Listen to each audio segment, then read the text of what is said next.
And so I see a lot of Christians who mean well, who are getting swirled up and caught up, literally caught up in the end times is here. And oh, thank God, I'm just ready for the rapture. And it's like the whole point of us being here, guys, on earth is to be warriors for God. That's the whole point. And so we're missing it if we're getting obsessed with the fact that we're in the end times, it's coming, it's coming, it's coming. It's like, awesome. Glad that you know that and glad that you're aware. Now help other people become aware of that and do your calling. We still have work to do. Even in the midst of chaotic end times. Okay? You don't even know if it'll happen in your lifetime. Time, according to our scale, is so inaccurate when it comes to God. We know this. And so what we think we're close could be a 30-year period. We don't know.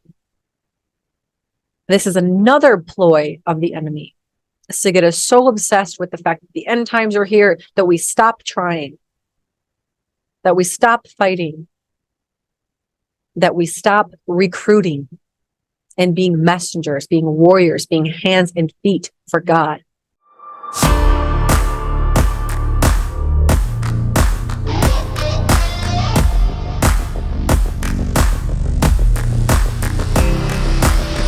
Welcome to Ignite the Spark Within, a podcast designed to do just that, ignite your spark within you.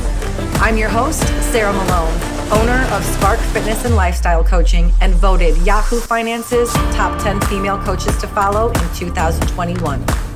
I believe everyone has a fire inside them, a powerful purpose, a story waiting to be told, and everyone can uncover and unleash this power. Every day you have the choice to either let your experiences shape you or take control and use your experiences to shape the world around you. You were made to experience happiness, freedom, joy, purpose, love, passion, and abundance. Disrupt the status quo. Think for yourself and join forces with those around you doing the same. Join me for thought-provoking conversations along with the strategies needed in order to help you ignite your spark within.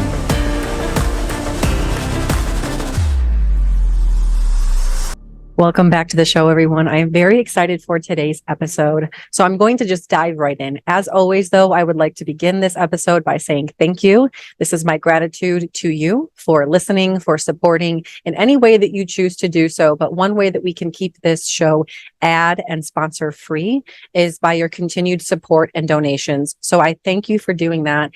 Any little bit goes a long way. And a free way to really help is simply hit share or subscribe or rate the show, or all of the above. It's something that takes you very little time and no money at all, but really helps to support and facilitate the expansion of this information to more and more people. And let's be honest, more people need good quality and hope-filled information now more than ever. And that is what I intend to do in this show in general, but specifically in today's episode, where we talk about the power of our focus and how to shift our focus to fuel our life.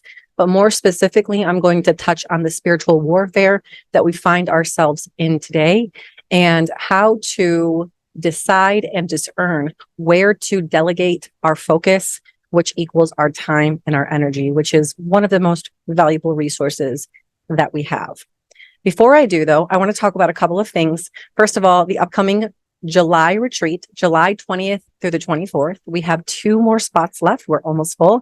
This is a co-ed retreat for healing, growth, and expansion in all ways, mind, body, and spirit. This is an immersive and very interactive retreat. We are going deep, but we are going deep with the guidance and facilitation of an expert in healing and therapeutic techniques. We'll be utilizing meditation, sound therapy, somatic releases, writing and the power of our stories, and many other tools that I've equipped myself with over the past over 10 years now in order to create a program that can take you from broken or stuck in any way, at any capacity, at any level, to freedom, fueling, and ultimately ignited in your purpose, power, and passion. So we've got 2 more spots left for this retreat.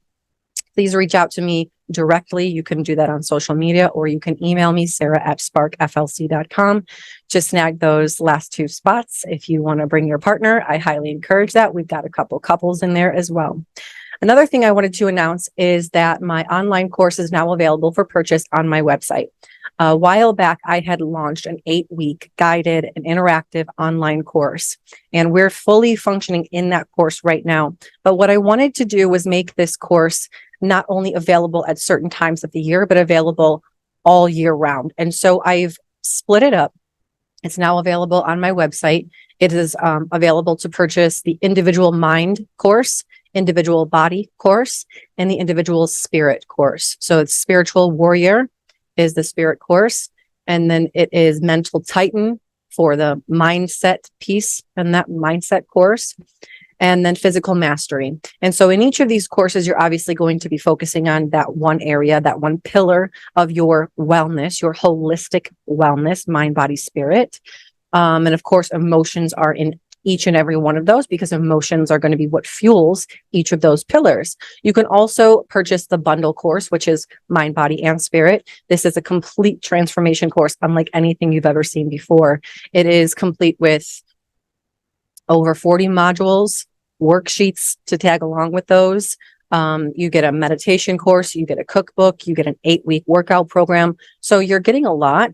And I wanted to make this available for people who maybe don't have the ability to delegate and really, carve out that specific 8 weeks when we do it and our weekly calls. This is a way for you to purchase these courses, go at your own pace, and you never lose access. So you can find those on the website, sparkflc.com, and it'll be under products and courses.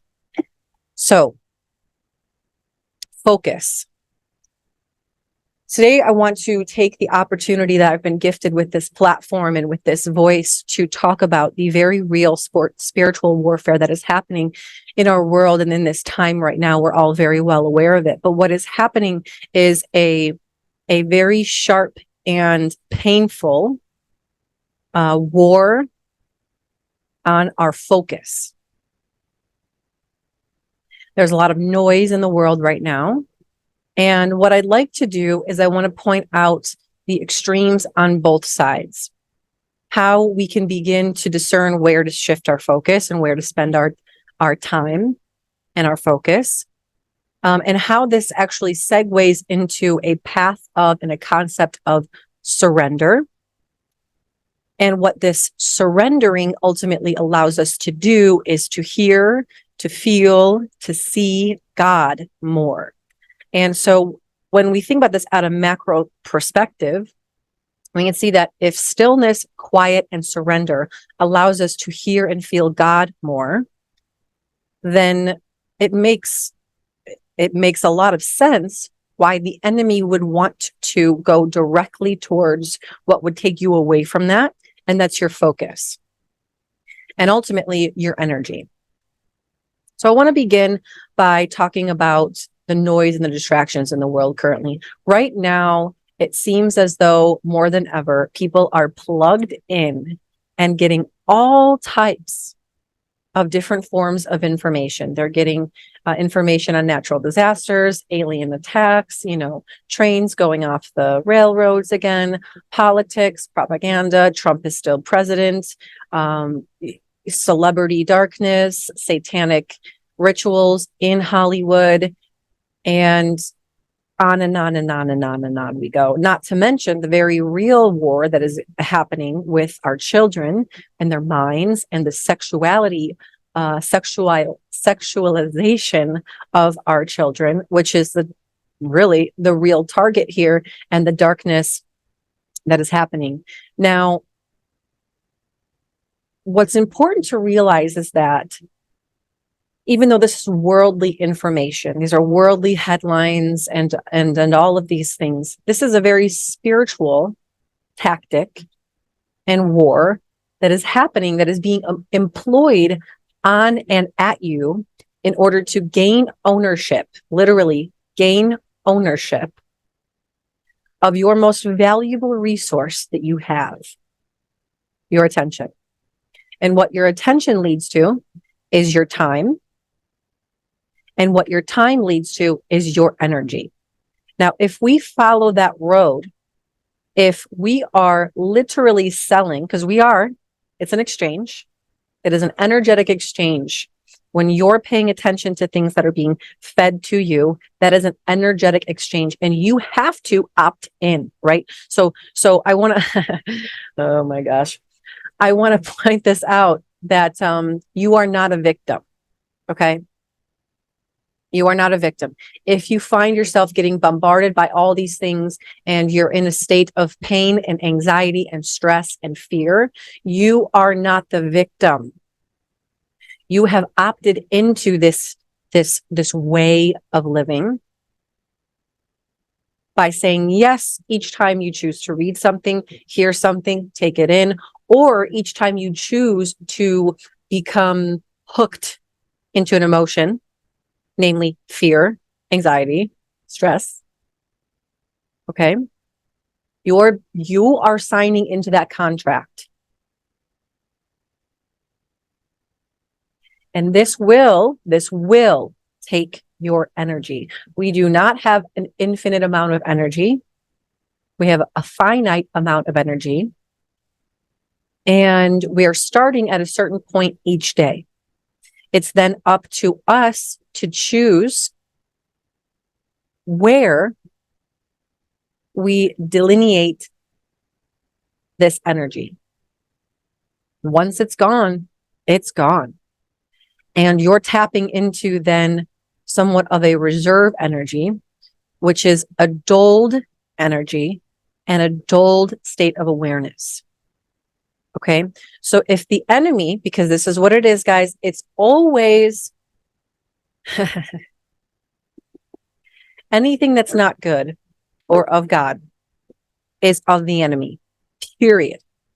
Period. There is no like neutral ground. It's either for you or against you.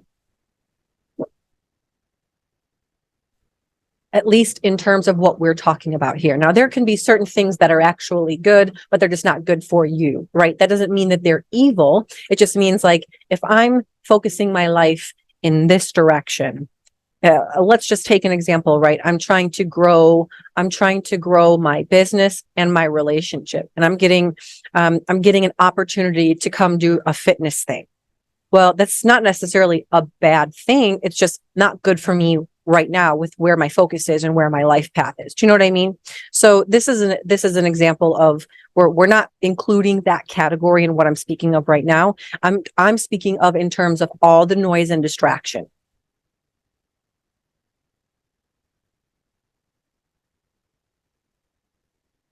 Now, what's happening is that there are lies on all sides. What's happening here is a mass confusion. It is a mass ball of confusing energy that is causing us to not only be confused, but we're losing trust, right? As if this already hasn't happened. But with all of the lies that have been exposed, quote unquote, exposed, whether intentionally or unintentionally, who's to say which one? We have, as a society, in a lot of ways, lost trust. And there are two ends of this. I would like to point out both sides. There is the side that has lost trust in humanity. Okay, this is so important. This is so important. There is the side that has lost trust in humans, like your brother and sister. And I don't mean like your blood brother and sister. I mean your brother and sister in humanity. Okay, this is not good. This is not good. Then we have the other side that has lost trust in authority. So this side that's lost trust in humanity is like, I trust and I put my trust and I rely on the authority figures, but I don't trust my brother and sister, which seems crazy to me. And then you have the other side that has completely lost trust in our authority figures, meaning our politicians and such.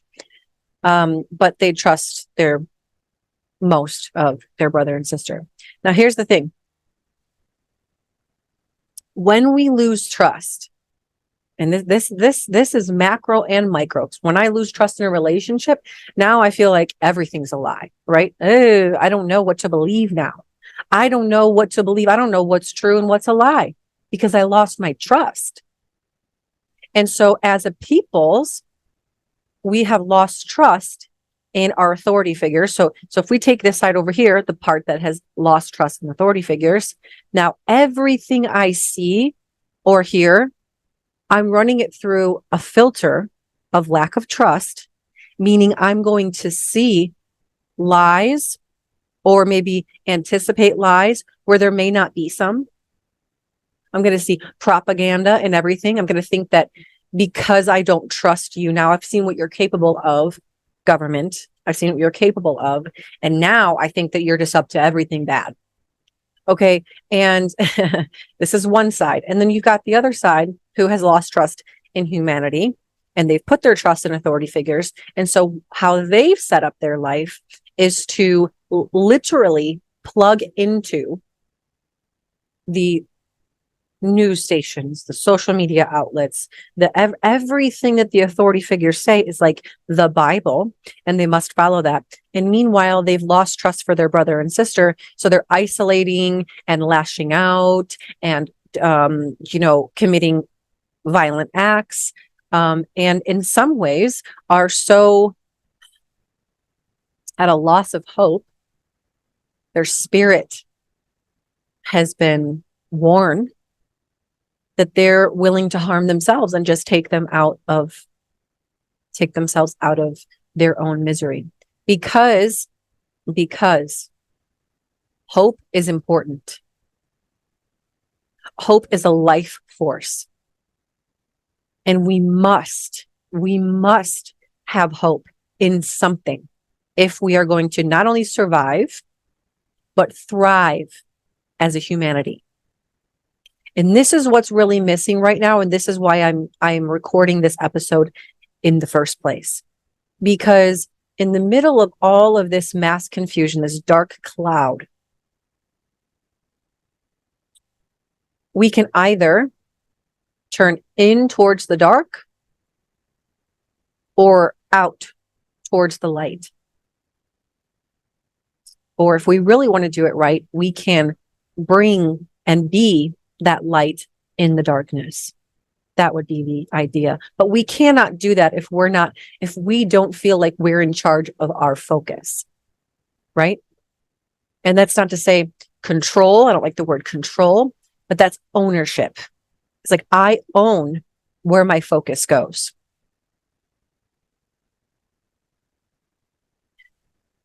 Now, let's call it for what it is.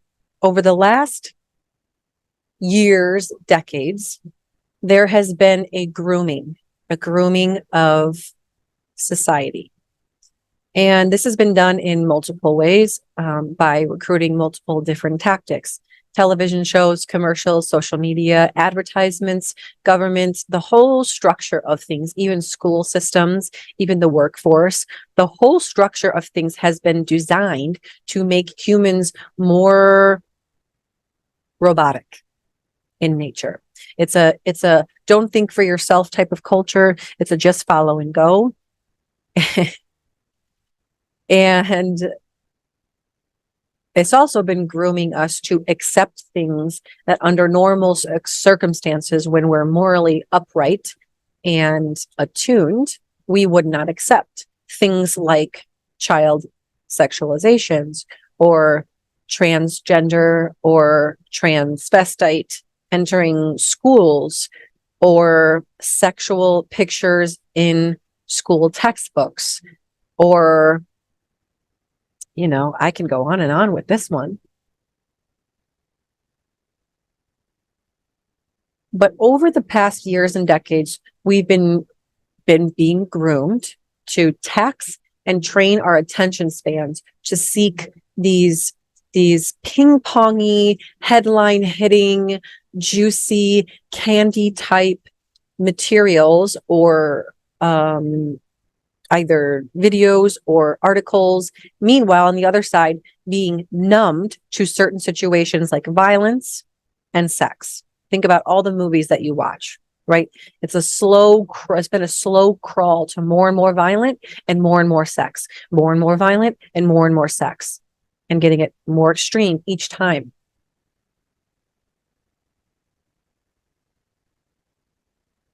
Now, what this does over time, think about a parent. When they're drained, when a parent is drained, energetically taxed,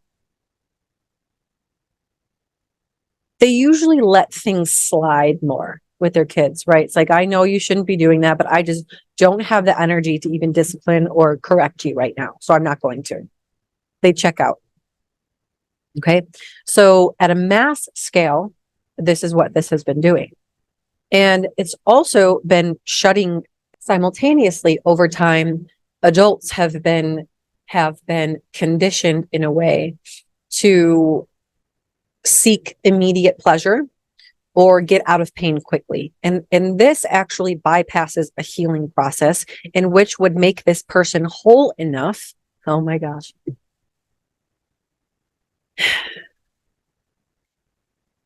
This demonization of pain and illness. And I don't mean illness in a way of like you're actually ill. I mean, we've been trained that certain emotional feelings or thoughts or behaviors or whatever are bad. They're demonized.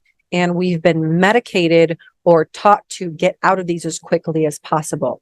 But this immediate retrieval out of a painful state bypasses a healing process in which would make this person more whole and therefore more wholesome, in order to be able to be aware of darkness when it's there, in order to be aware of self and how they're engaging in the world and even care about it, right?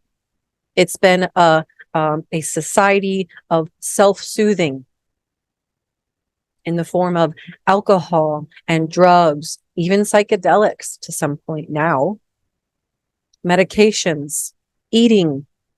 Okay, so we've been self-medicating and self-soothing, removing us from a healing process that is necessary in order to be present and aware and at least some level of energy revived in our being, to be able to understand what is happening. And I'm not going to sit here and say, oh, it's all by design, even though I really do think that that is by design, because that's what the spiritual war is all about, to shut us down mentally, physically, spiritually, in order to get humans to a point where they're just literally just saying yes to Satan. That's what we're pretty much at right now. Now, that's a catch up on the past, on where we've been and what it's led us to. That helps us to understand the present, right? It equips us at least to understand the present and what is happening right now. The past is important to understand. Number one, where are we right now? It also is important to help us understand cycles and what has happened before. History tends to repeat itself unless we make a change. And so we can look back and we can see that these cycles, yes, they have repeated themselves. And now is no different. It's just that now you're in it instead of reading about it. So it also helps us to plan, chart, map, manifest the future. If we can understand the past from an objective point of view, we can then assess where we are presently, both in humanity collectively and where you are individually. If you are perpetuating the problem, you can acknowledge that and change it now and become a part of the solution and the healing for humanity. And I'll tell you how to do that in a moment. But in this present state now, we have two options. We have three options. One is that thin, narrow line in the middle, And the other two are the far ends of the pendulum swinging left and right. So there's on the one end, just totally checking out, not paying any attention and sitting by idly as the world does what it does. And you feel as though, well, I'm just one person. I could never make a difference. I'll just let it all happen. And then there's the other extreme is those of us that are completely engrossed in those daily news articles, the conspiracy theories, all the propaganda, all the agendas, down to the fact that we think that literally every change in weather pattern that doesn't feel right to us is manufactured by the government. Okay. And this is no way to live. Either of these is no way to live, because number one, you have a responsibility to humanity, to the future of humanity, whether you like it or not, whether you agree with it or not. We all have a responsibility as a part of humanity. And then on the other hand, it's just completely exhausting us in a state of paranoia, feeling like we have to look around and look into every news article because and this is what I don't understand. And I would like to ask you this question more as a hypothetical. This is more of a rhetorical question, but like, I just wonder, like, when you ask yourself,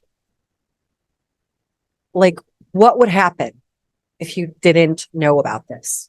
You know what I mean? Like, what do we think is going to happen if you know about all the fires and the earthquakes and like, and all these things? Is somebody going to come knocking on your door? Like, what are you waiting for to happen with your obsession in all of these things, all of the world events, all of the government, all of the, you know, is Marilyn Monroe still alive? Like all this crazy stuff.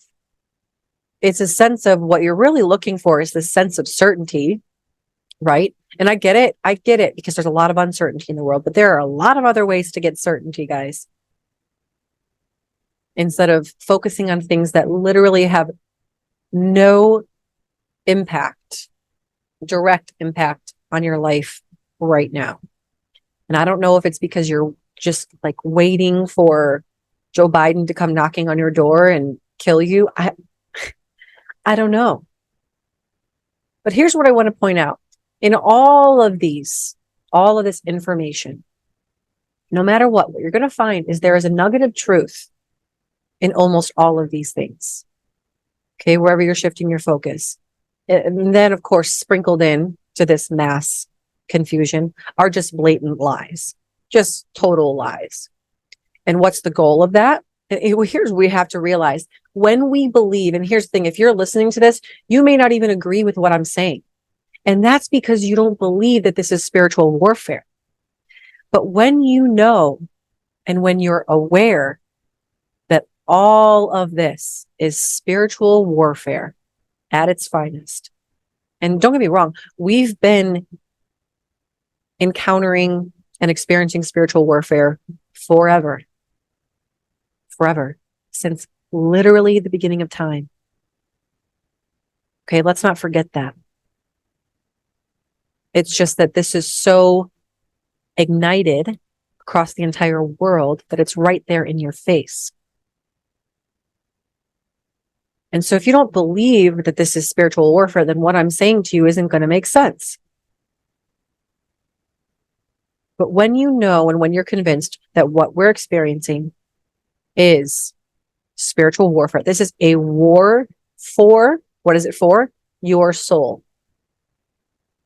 It's like, well, people ask, well, why would they want to do that? To gain your soul. It's what the enemy has been after since the beginning of time. Gain human souls. But guess what? That's the goal of Jesus too. Goal of Jesus is to also win your soul. But he wants to do it in the way that you choose, right? Not tricking and manipulating you. Oof. Oh my gosh. And that's how you know. Okay, here is one of the ways you can discern and decipher between what's Jesus and what's not. Everything else, basically. Because there's only two. Is it of Jesus? Yes or no? If it's not, it's everything else. And you can say no to that. The enemy is going to use deception, manipulation, lies, deceit, trickery, temptation, all of that. Jesus, God, is going to use love, hope, healing, direction, protection, correction, punishment. Yes, punishment. That's correction. In order to get you to see him and choose. He's never going to make you do it. And he's never going to use tactics to get you to do it. And so what is the goal of all of this information sprinkled in with the lies? Well, the best lie is a piece of truth that's twisted. And all you need to do is just twist it a little bit, just a little bit, in order to get you on it. This is the mastery of the enemy, is that he takes truth. He takes a truth and twists it just a little bit. And then he does it again and again and again and again and again and again. And then sprinkled in there are just total blatant lies. Give you an example. In the spiritual community, a lot of these influencers, gosh, I've talked about him so much, but Aubrey Marcus, gosh, is the number one culprit of this. And here's what I want to point out, guys, that some of these influencers, some of these spiritual guides, in the realm of the prophetic, biblically, the realm of the prophetic, what makes a prophetic and not a false prophet is their heart, not so much their information. So, oh my gosh. So you can be saying true information. You can get an accurate prophecy and then speak that out, but you can still be a false prophet because your heart is off, meaning you're speaking from that prophetic gift in a way that is to gain influence, attention, money, fame. Okay, that's what makes a false prophet. So people hear these people and they're like, but that's true. That's in the Bible. Or that feels true. Maybe it is. But you're following a prophet whose heart is wrong. That prophet is going to end up falling off a cliff eventually. And if you're following them, so will you. This is why it's important. This is why it's important to not get sucked up in the madness, because when you don't have the energy to feel that, because listen, let me tell you, your intuition doesn't lie. You know truth when you feel it, not just hear it. I can hear something that's true and I can say, hey, but I just don't trust the mouth that it came from. Wolf in sheep's clothing. How can you do this? How can you be aware enough, on your feet enough, if you're being numbed out and distracted and pounded with all of this information and your energy is just going in all of these directions, right? You're going to hear that truth. You're going to cling right onto it. And eventually you're going to go right off the cliff. This is why it's so important. This is what is happening is with all of the information, it's making it so we are so confused and doubtful that we are unable to discern between what's right and what's wrong. And also just what matters and what doesn't matter. And so the last piece I want to talk about on this part before we go into the empowering ways you can get yourself out of this trend, if you find yourself in this habit where just you feel like you're being bombarded and there's too much, so overwhelming the amount of information, right? Just first of all, remember that you opt in or out of that. You can turn your phone off when you need to. You can get out of that app when you need to.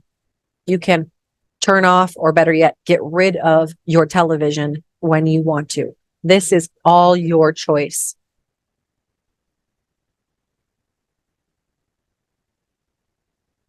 The last reason this is important, that we are able to channel our focus, is because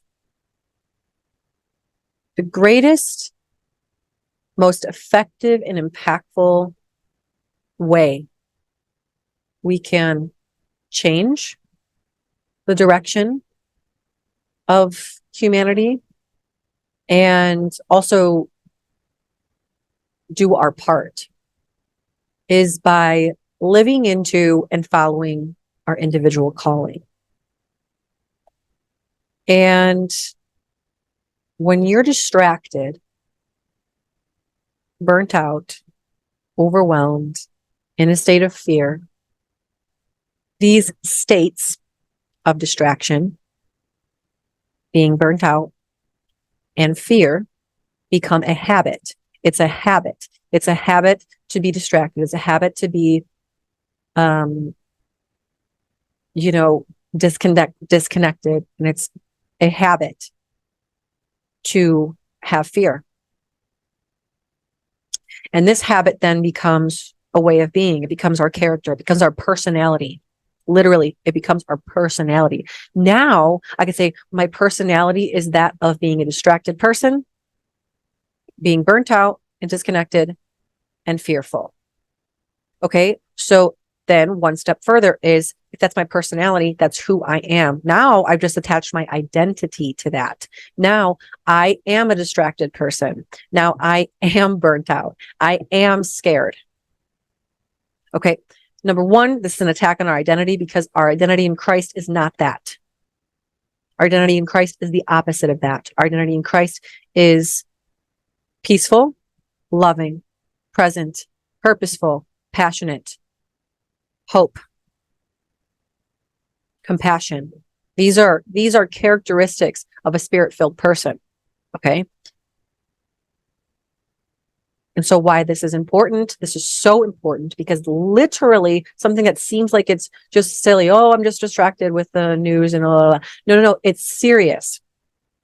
Because you're creating a habit of being. That habit of being is becoming your personality. Your personality becomes your identity, or at least the way you see yourself, the way that you see your identity is. And we must be congruent with who we say and think that we are. And so we will live into that identity. And this means we will live into something that is far from who we're created to be. And it will also pull us away from what we are called to do here on this earth. And if everyone were living into what they were called to do here on earth, we would have heaven on earth. And so it is no wonder why something seemingly small, like our focus, be attacked by the enemy to pull us away from that. This is why it's so important. Additionally, we have religious and spiritual people that are just hyper focused on revelation, on the end times. And it's like, are we in the end times? The answer is yes. We've been in the end times ever since the ascension of Jesus Christ. And are we closer than ever? Yes. By the mere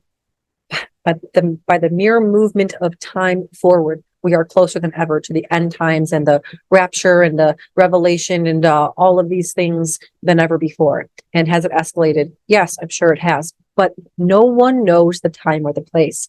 And so I see a lot of Christians who mean well, who are getting swirled up and caught up, literally caught up in the end times is here. And oh, thank God, I'm just ready for the rapture. And it's like, the whole point of us being here, guys, on earth is to be warriors for God. That's the whole point. And so we're missing it if we're getting obsessed with the fact that we're in the end times, it's coming. It's like, awesome. Glad that you know that and glad that you're aware. Now help other people become aware of that and do your calling. We still have work to do. Even in the midst of chaotic end times. Okay? You don't even know if it'll happen in your lifetime. Time, according to our scale, is so inaccurate when it comes to God. We know this. And so what we think we're close could be a 30-year period. We don't know. This is another ploy of the enemy. is to get us so obsessed with the fact that the end times are here that we stop trying, that we stop fighting, that we stop recruiting and being messengers, being warriors, being hands and feet for God. This distraction of information happens on every single front, both in the politics and getting caught up in the worldly events, then relating it to Revelation and end times are here. And I just can't wait to be, I hear this from Christians. Oh, I'm ready for the rapture. I can't wait to be, taken up and taken out of here. It's like, come on. I mean, don't get me wrong. That's amazing. I'm glad you know that you're saved. But like, what about your purpose here? Shouldn't you be like doubling down, getting out on the streets? Shouldn't you be celebrating and wanting to share this hopeful information with everybody and anybody? I don't call myself a Christian. I've said this on my show before. As a Christ follower, I feel the events of the world pick up. And I feel more a sense of urgency than ever before to do what I'm here to do. And introducing myself as a representative of Christ in the prophetic realm, here to carry information and hope and also protection, divine protection. Those who come to me in some way are divinely protected, and gifts are unleashed and bestowed upon them. And so my urgency comes to reaching and sharing and teaching as many people as I humanly can in the time that we've got left here. And so it's so easy to get caught up in all of the happenings that we forget about our God-ordained purpose, our anointing, our gift. The gift is this life. The gift is that purpose. The gift is the gift. Use it. Don't get distracted and lazy in saying, I'm saved. Saved from what?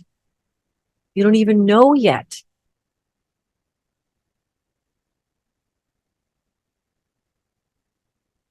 And likewise, don't get distracted in the, oh, I am an eternal being. I'm a light being. I am divine. Then you just fall into darkness in the pit of fire. Okay. Ignorance is not bliss.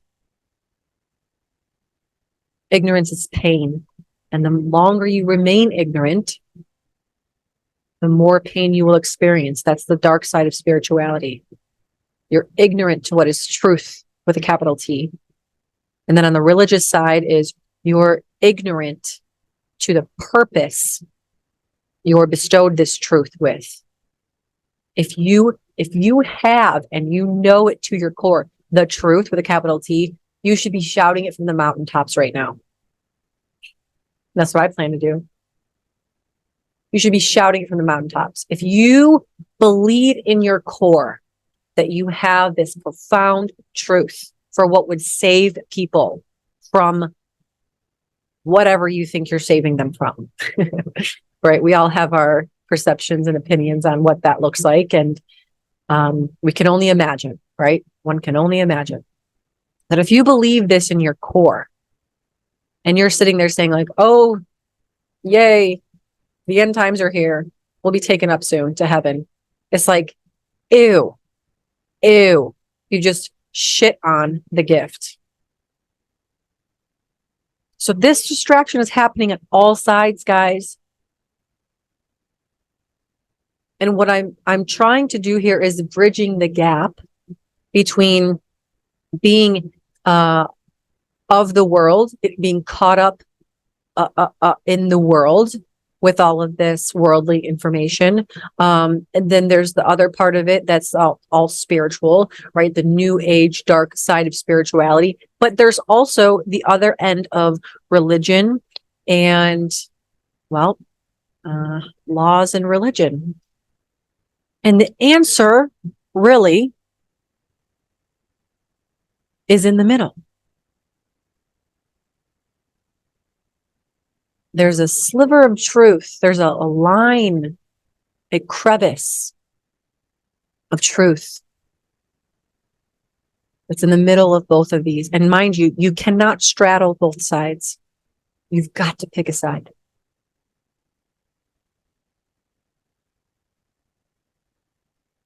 You can't straddle the line. You either walk the line or you get on one side.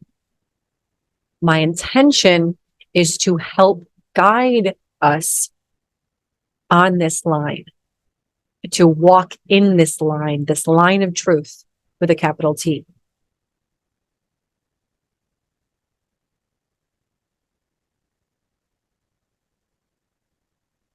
So then the question becomes, how do we discern? How do we channel this? How do we even discern what to pay attention to, right? Because you might be saying, well, some of this stuff is very important. Some of this is information I should know about, not only for myself, but for my children. Valid point. I understand. So here are a couple ways that you can discern what to pay attention to. And also, I leave it up to you to use your common sense, even though common sense doesn't seem so common anymore. Use your common sense as to when you pay attention to these things, right? Because that's important too. Some of these things that you're paying attention to might not be inherently bad in and of themselves. It's just when you're doing it, right? Okay, so we have to be mindful. So how to discern what to pay attention to? Number one, ask yourself if this piece of information makes an immediate difference in the world. Does it make an immediate difference in the world? And I don't mean like, oh, there's a fire in Canada. Does that make a difference in the world? You could stretch that and say, yeah, because the smoke is going to fill the air and this, that, and the other. It's like, that's not what I mean. Second question, ask yourself if this makes an immediate difference in your life. Okay, fires in Canada. I'm in Arizona. The answer is a resounding no. That does not make an immediate difference in my life.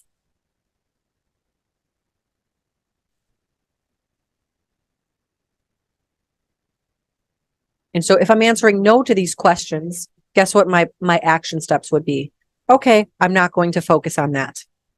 It's very simple. It is very simple, guys.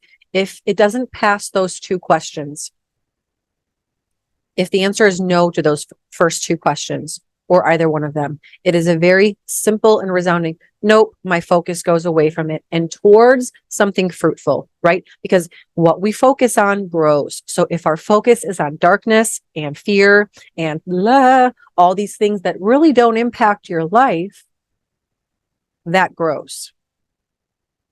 And you're just perpetuating the problem again. I'll repeat that. You're just perpetuating the problem rather than being a part of the solution. The third question would become to ask yourself if this will eventually make a difference in the world. Will this eventually make a difference in the world if this problem that I'm paying attention to continues? And if the answer to this question is yes, because it very, very well may be yes, then the second follow-up question becomes, is there something you can do about it right now or in the near future? Is there something you can do about that in right now or in the near future? If the answer is no, it's not your battle to fight. Every battle is not your calling. And even though it will eventually make a difference, you're not going to focus on it because you can't do anything about it. That's not to say you're powerless. That's to say that realistically, there are some situations in which you're just not equipped or you're not called to be a part of the solution for that. Okay, so if the answer is yes to that question, then set a game plan. Set some action steps that you can do to participate in the solution of that problem. Don't just sit idly by. If the answer is yes, I can make a difference here and I feel called to, then set an action plan and get involved. Otherwise, if you don't, if you feel called to be a part of a solution to something and you do not, you will, and I repeat this, you will experience anxiety. and probably anger too, because you know that you're capable and called to do something about something and you're not. The answer is no. Of course, move on. Or bring it to the attention of someone else who can make a difference. Okay, there are actions you can do here instead of just continuing to pay attention to it. Once you take these actions, free yourself. It's no longer in your focus. Okay, another question. Ask yourself if this will eventually make a difference in your life. Will this eventually make a difference in your life? Are the fires in Canada eventually going to make a difference in my life? Actually, probably not. So I'm not going to focus on it. If the answer is yes, though, if the decisions in the school systems with the sexualization of children will eventually make an impact in my life with my children, yes. The answer is absolutely yes. Then connect with the people in your circle, decide and make an action plan of what you're going to do to make an impact in that area. Take the steps and move on.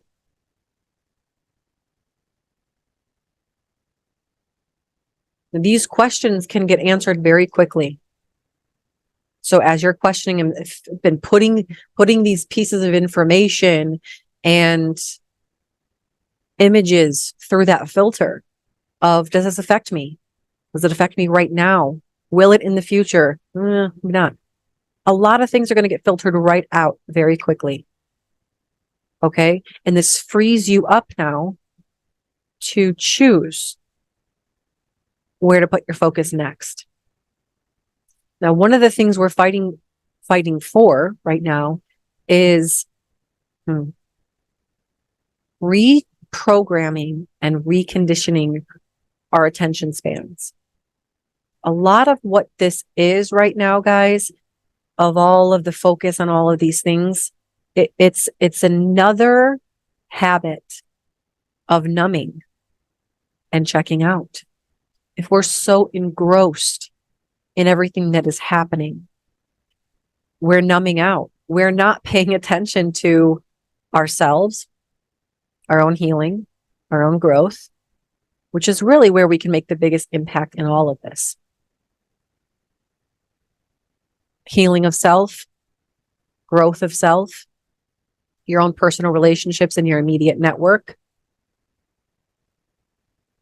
Okay, we're just avoiding what's important by doing all of this.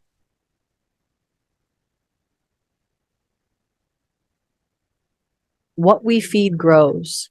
And so if we focus on darkness and share the darkness, that's the worst part, is people sharing all of this negative stuff, all this killing and death and darkness and a lot worse. I've seen people sharing a lot worse, things that I don't even want to mention on this podcast. What do you think grows? All of that. It's one thing to be aware of things that are important as it pertains to your life and the direction of humanity, but it's another thing to feed into it. And not even feed into it, but feed it. And all we're doing by sharing this and putting our time and attention and then allowing it to distract us from what we should be doing productively with our time, energy, emotions, we're feeding the very thing we wish to die.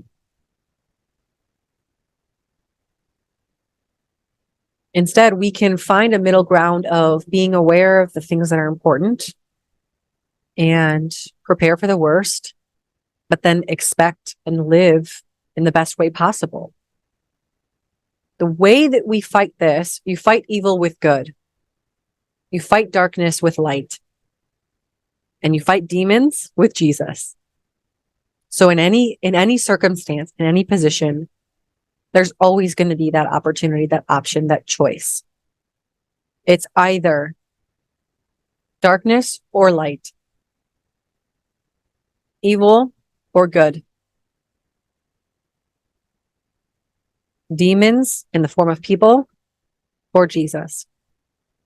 And when the world is pulling your attention to the darkness, all we need to do, this is the only thing we need to do, guys. The only thing we need to do. When the world is pulling your attention to the darkness, focus on Jesus. When the world is pulling your attention to propaganda, focus on Jesus. When the world is pulling you towards fear and toxicity, focus on Jesus. Even the thing is as a spiritual guide, I'm aware of, and I work with people all the time who practice different religions. And I'm not here to demonize or judge any single one of them. In fact, there's a little bit of truth in each and every one of the religions, right? The one pillar, though, is Jesus. And the one thing that they often lack, their practices may deliver and provide information. But what they don't provide is a hope, right? A hope that lasts all times, a hope that lasts eternity. And that's a hope that only Jesus offers. So that's why it's so important for me to mention this, is because while all the stars may tell us information, they don't give you a hope that you can cling to. They tell you what's happening right now, and that's awesome. Cool. Great information. But I need a hope for the future, especially with all of this happening. Okay, so this leads me to this concept of being able to hear the voice of God. And ultimately this concept and way of being in a state of surrender. And it's like, what does this state of surrender mean, right? We hear this word so frequently. How do I know that I'm surrendering? How do I surrender?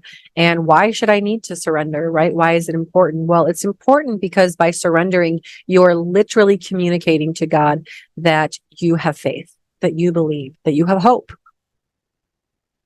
in not only his ability. Oh my gosh, this is so good. It's not that you, it's not that you believe in his ability to do something great. It's that you believe that he will. Okay, right? Because I have the ability to be an amazing lover. That's awesome. But I want my partner to know that I will be that version of myself. Okay, so this state of surrender is literally a communication that says, God, I know you are God, and I know that you will be consistent with your nature, and your nature is good all the time, always. I know I can surrender all of this.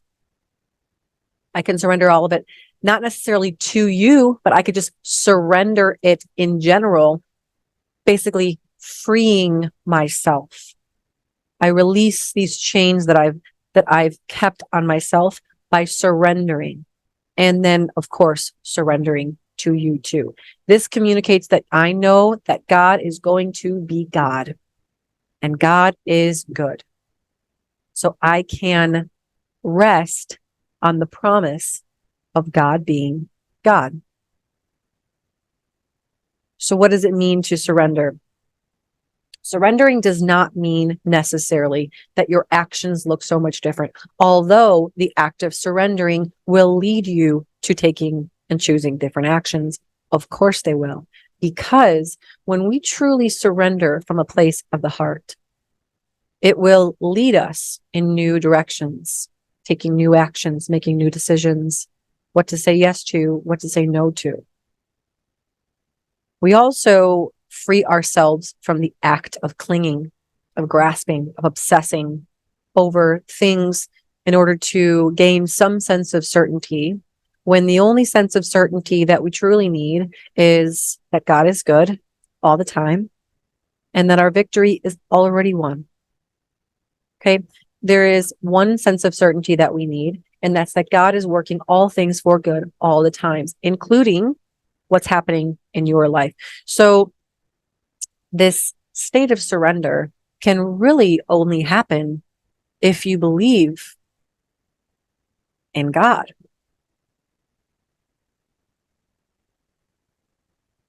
Because in order to really surrender, there must be some hope, right? I can't surrender something if I don't have hope for something greater or at least good. Because I need to take matters into my own hands. And ultimately, if you know God, you know that the victory is already won. And that no amount of fires, earthquakes, volcanoes, darkness, no amount of darkness that man is able to produce is greater than the power of God. And this puts us into a state, see, surrender is a state of the heart. It's a state that says, I give this up to you. I don't know what's best. I trust that you do, God. I know that you do. And by giving this to you, and this is the thing. The art of surrender is a moment to moment decision. It is, oh my gosh. It is a moment to moment decision. It's not just a place you get to and you're like, oh, I've surrendered it all. And then you're done. No, because the human tendency is to continue to take back and want to be that. I want to give me the steering wheel. I want to be the driver of my life. I love those people that say, you are the creator of your own life. It's like, no, you're not. You have a role to play.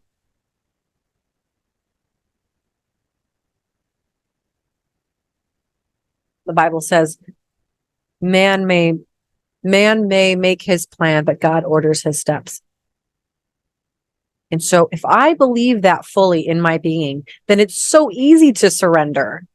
In fact, if I truly believe that, I want to surrender because my steps are ordered by God. And if I try to chart them, then I'm probably not going to be on the right path. So if I believe that my steps are being ordered by God, then it's not so much that I'm saying, oh, then I'm not a creator of my life. You're a participant. You're a collaborator in the creation of your life. Well, your life has already been created, but it's like, what will you create? Or rather, what will God create through you? And this is why surrendering is important, because there is something specific that he wants to create through you. And if you're trying to take control and quote unquote, be the creator of your life, then you're limiting what you're able. Oh my gosh, this is so good. You're going to limit what you can create because you're human and you're not God. Look at what God created, this world, this earth, the heavens, the universe. What have you created that even comes close to something like that? So if you're trying to be the creator of your life, then you're going to limit what you're able to create. Now, likewise, when I surrender, say, I surrender all of this to you, create through me. Okay. I be a vessel to you. May the act and work of God work through me. And I surrender each step of the way. Now you have God possibilities of creation. You have God creations working through you. But see, this art of surrendering, like I said, happens moment to moment. It's a moment to moment decision that at any moment you find yourself holding, grasping, or being hooked, bringing it back to this focus, being hooked about all the information and propaganda and fear, you can surrender it again. You surrender it in the heart. You can stop, you can pause, you could just say, this is, what is this? This is a distraction. This is trying to trip me up. So I'm clinging to that. I can't serve two masters, right? Biblically, servant cannot serve two masters. I cannot love. And remember that love is an action. Doesn't necessarily mean you love the information that you're getting, but by by devoting your energy to things that don't serve you or the greater good of the world, you're loving those things. Oh my gosh. You are loving in action those things that are actually from darkness rather than loving the things from God, which comes from a place of surrender. So I can say, I am choosing in this moment to surrender this to you. I can't control if children in China are starving. I surrender this to you, God. I can't put the fires out. I surrender this to you, God. I don't know if they're putting stuff in the air and I can't do anything about it. I surrender my health to you, God.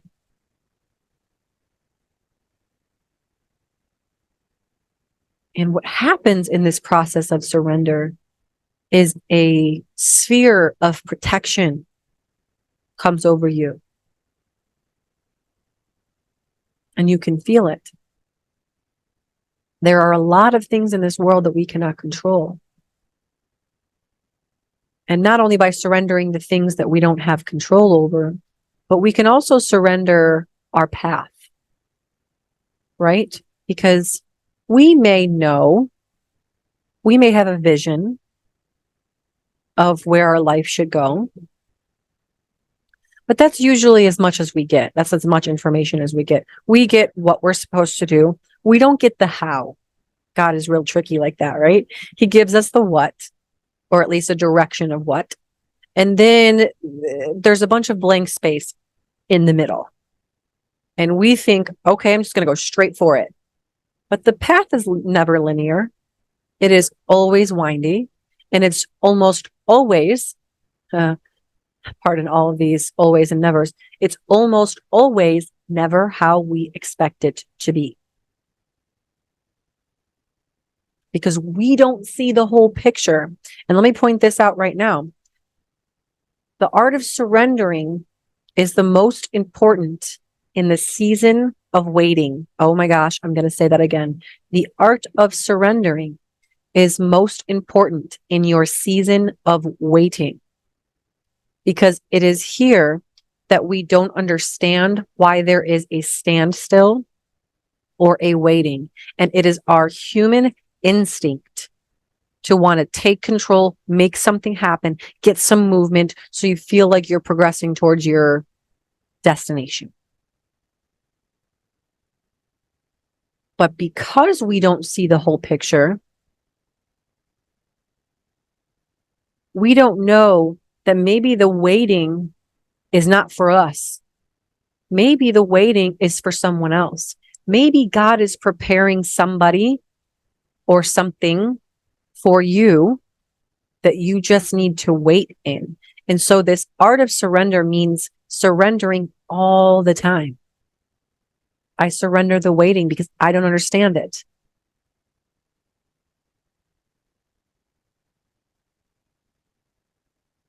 It doesn't mean that you stop doing things.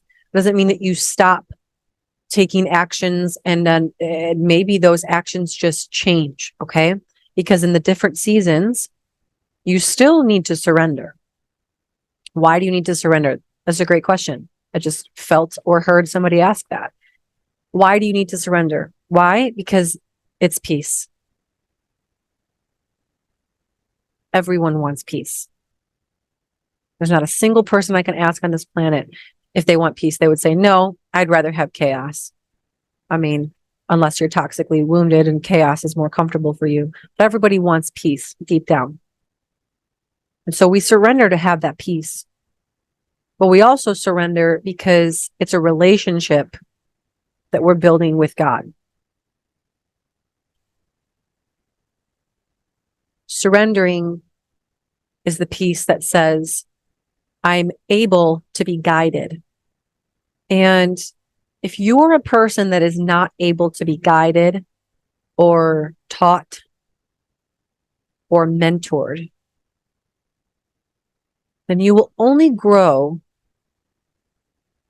to your own level of conceit and arrogance and knowledge. You're limited. Surrendering says, I'm open to all possibilities. I'm open to all paths. I'm open to all lessons. And I trust the path that is laid before me. And all I need to do is take the steps. See, surrendering doesn't mean what will happen will happen. What's meant to be is meant to be. And all is well. All is well. Surrendering is not an excuse to do nothing. To say, oh, God will order the steps and it will just happen. No, surrendering says, I don't know the steps, but when the steps appear, I'm going to take them. Surrendering is very similar to faith in that you're moving, even though you don't see the end. You're stepping, even though you don't see the step, but you know it will appear because it always does.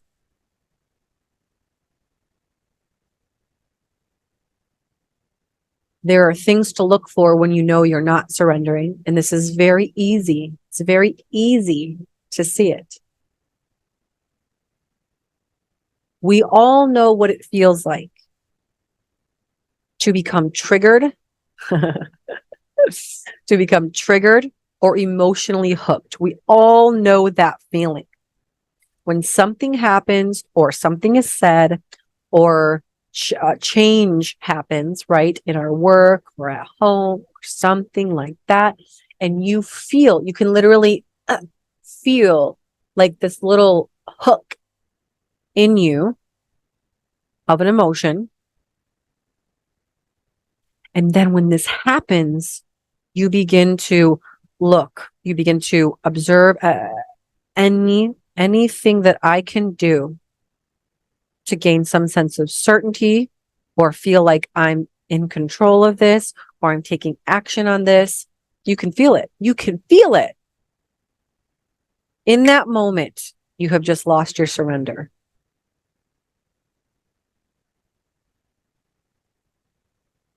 When you have that feeling, I have to do something.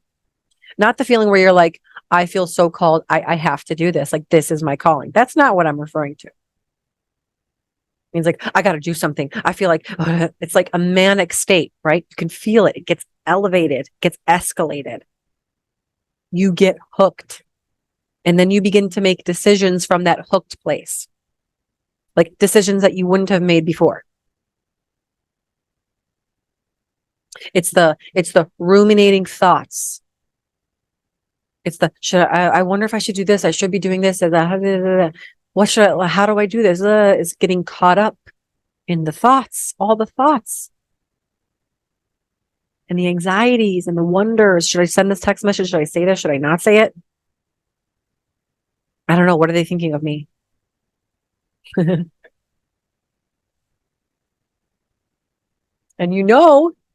in that moment, you're out of surrender mode.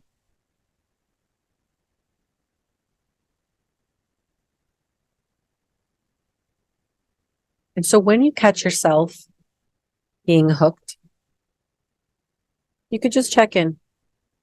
You could just slow things down, right? This is why it's important to be able to be in control of our focus, because if you're getting hooked and you're filling your brain with all of these other informations and ping, ping, ping, ping, ping, ping, ping all over the place, how do you have enough capacity to recognize when you're being hooked and then slow it down, check in, and then do that little heart activity of surrender? You can even do it physically. You could take it from your heart and you could just give it away. Or wherever you feel, when you really slow down and you feel into your body and you feel whatever emotion has come up, you can usually sense what part of your body it resides in. This is an activity I do with all of my clients when fleshing out different parts of them, right? You can feel where that emotion or that part of you resides. And so you could just get in touch with that part of your body. And then you could just do an act of like, okay, I'm just pulling this out. I'm just going to free myself. And you ask yourself, does this really matter? Does this really matter right now?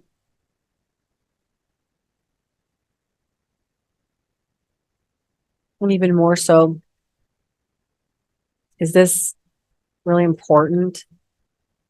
Like, this is a pretty small thing in the grand scheme of things.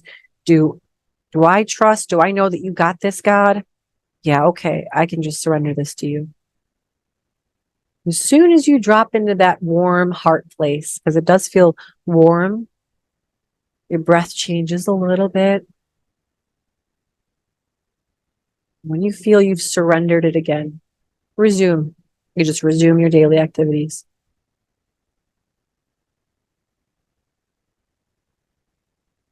This is the art of surrendering. This is having faith, but still taking action. It's letting go, but not giving up. Surrendering is an extremely hopeful position because you're able to say, I'm giving up the outcome because I don't know what's best, but I'm taking part in the orchestration of my part. And usually, this will humble some. Usually, our part is pretty small in the grand scheme of things. Everyone wants to change the world and do these big things. It's like you can't even change the energy of your home. How can you change the world? Why don't we master changing the energy of yourself and your home first, right? And then you watch how that becomes a ripple effect of everyone you encounter, and thus changing the world. So these concepts of faith and trust and surrender and peace are really all the same thing.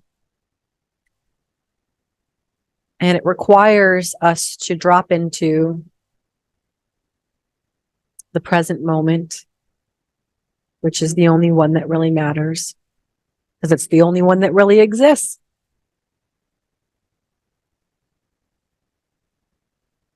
At least it's the only one that exists in our relevant life.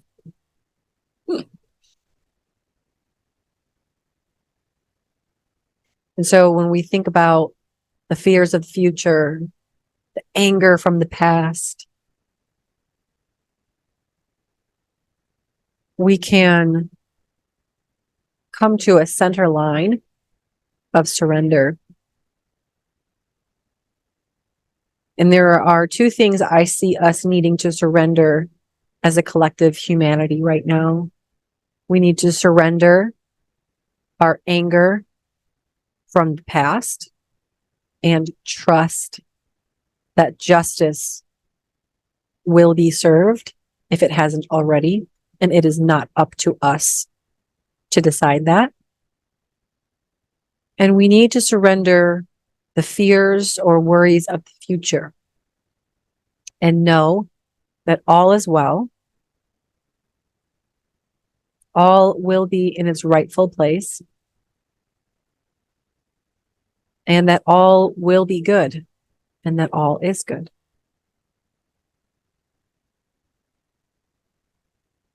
We need to surrender this because it's the only way we'll be able to hear God clearly when He's calling us to a certain direction, or to a certain person, or to a certain endeavor, or to a certain creation.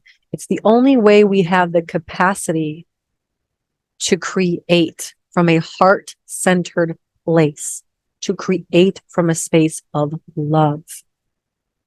If our fuel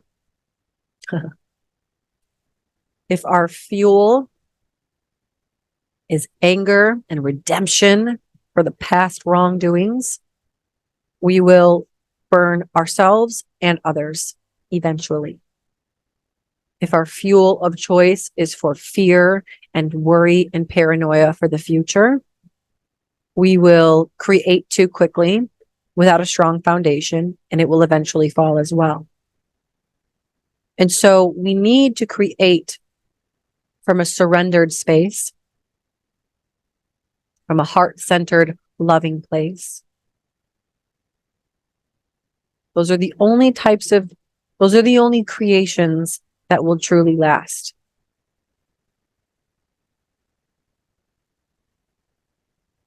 And so to bring all of this information, to hone it in now, we could say that with all the information that we're being fed, even the dark ones, even the lies, even the ones that we don't know are lies. I get people sending me videos all the time, and I just repeat to myself in my head, I surrender this to you. And I also ask and I encourage the influencers out there, the leaders that have massive followings. You know, it's a responsibility. Your following is a responsibility. Please be mindful of where you're shifting people's minds and thoughts and feelings. Please be mindful of what you're invoking and evoking out of people. Please put your ego away and get away from all the likes you will get and the comments from people just tailgating on your negativity. And when I'm talking about negativity, I don't just mean like, bashing people, but sharing nasty stuff is negativity. If you see it, awesome. Does the rest of the world need to see it? Probably not. Please be mindful and protect the minds of others that follow you, no matter the size of your following. Be mindful of what you share, because what you're putting out there and people see, their minds will go there. We have a responsibility and a due diligence. This is love. When we love others and love ourselves, we protect the spaces that our minds go, because the enemy resides and grows in the mind. Our greatest enemy lives in the mind. And either you take control of that, where your mind goes, and if you are consistently being fed certain types of information from certain people, unfollow them or delete whatever you need to do. But also to those influencers, if you love the people that follow you, you will protect their mind by being mindful of the information that you spread. There is enough negativity out of there. The news channels do just that. Don't be an extension of the news channels. The news became the news started as a place to actually get useful information. It became a hungry, bottomless pit of attention by just spewing what's the worst headline we could give? What's the most catastrophic story we could spread? And now I'm finding people on social media do the same thing. So please, if you're preaching for America and Jesus, then spread hope, because that's what Jesus stood for. Spread unity, because that's what America is supposed to stand for.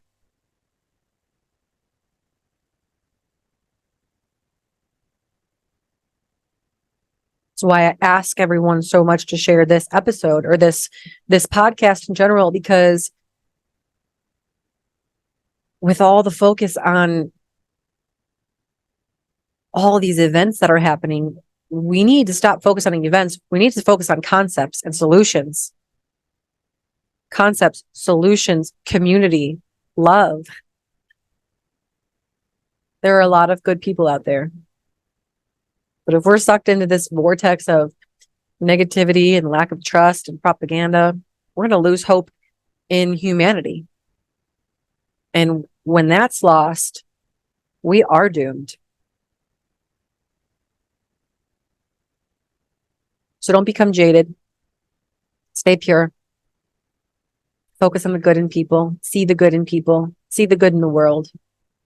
And then become a part of fighting for that good. Try not to fight against evil, even though that's part of it. Fight for good. Fight for something rather than against something else. Be the change you wish to see. Be the light you wish to feel. And the way that you do that is by unplugging and focusing on your immediate community and your direct impact that you can have on those people in your life. Most importantly, the direct impact you can have on yourself. Become selflessly selfish in terms of healing what's broken inside of you so you can be the best version of yourself to all the people around you. And then guess what? Everything that's going to happen in the world is going to happen. And you can surrender that.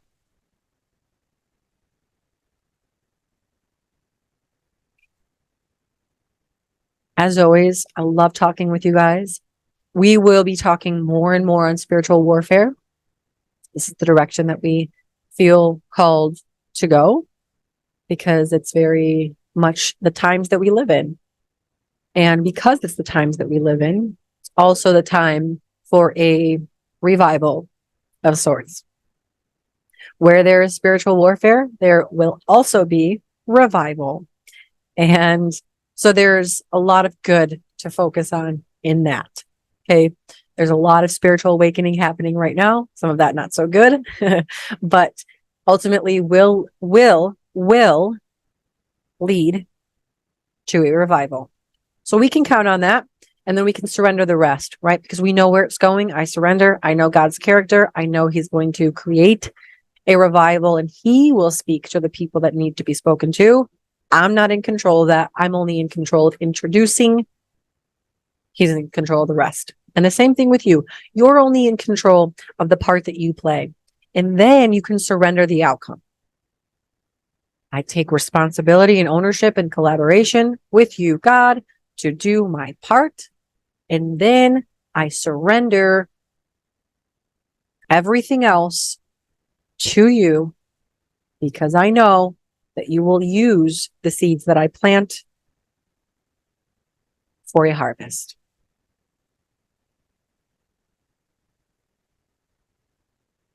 Be well. I love you all. Thank you. Thank you. Thank you for always listening, supporting my show. Those of you regular listeners, please, if you haven't already, please rate this show on Spotify. It is the #1 growing podcast platform right now. So please, that'd be such a gift. Just please rate it, share the episode, share the podcast. And as a reminder, check out the website for the new online growth and healing courses. And if you're interested in the July retreat, please message me or email me. I love you all. Be well. And I'll talk to you next time.